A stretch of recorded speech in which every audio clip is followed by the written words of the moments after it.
ದಾರ ಕಟ್ಟಿರೋದು. ಇದು ಬಿಸಿಲು ಗಿಡ ಎಲ್ಲ ಇದು ಬಿಸಿಲು ಹೊಡೆದಕ್ಕೆ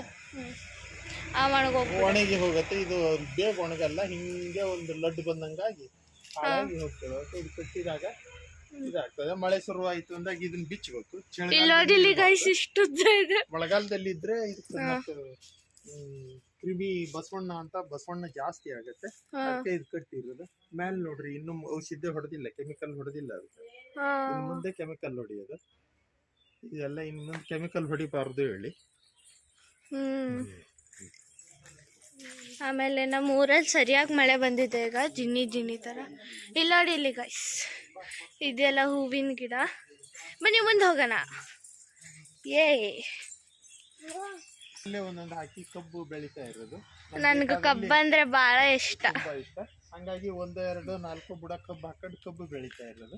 ಅದು ಮನೆ ಪೂಜೆಗೆ ಮಾತ್ರ ಬೇಕಲ್ಲ. ದೀಪಾವಳಿ ಹೇಳಿ ನಾವೇ ಸ್ವಂತ ಬೆಳ್ಕೊಳ್ಳೋದು. ಅದು ಯುಗಾದಿ, ಸಂಕ್ರಾಂತಿ ಎಲ್ಲ. ಸಂಕ್ರಾಂತಿಗಲ್ಲ, ದೀಪಾವಳಿ. ನನ್ಗಷ್ಟು ನಾಲೆಜ್ ಇಲ್ಲ ಗೈಸ್, ಸಾರಿ. ಬನ್ನಿ ಮುಂದೆ ಹೋಗೋಣ.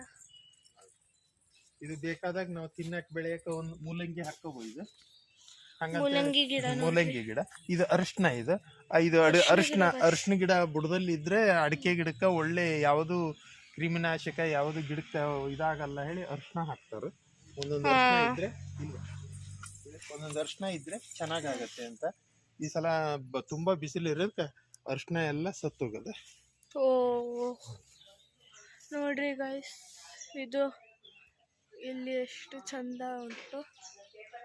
ಇವಳು ನನ್ನ ತಂಗಿ ಹುಟ್ಟಿದಾಗ ಇವೆಲ್ಲ ಹಾಕಿದ್ದು. ಇವಳು ಇನ್ನೂ ಇಷ್ಟೇ ಇದ್ದಾಳೆ.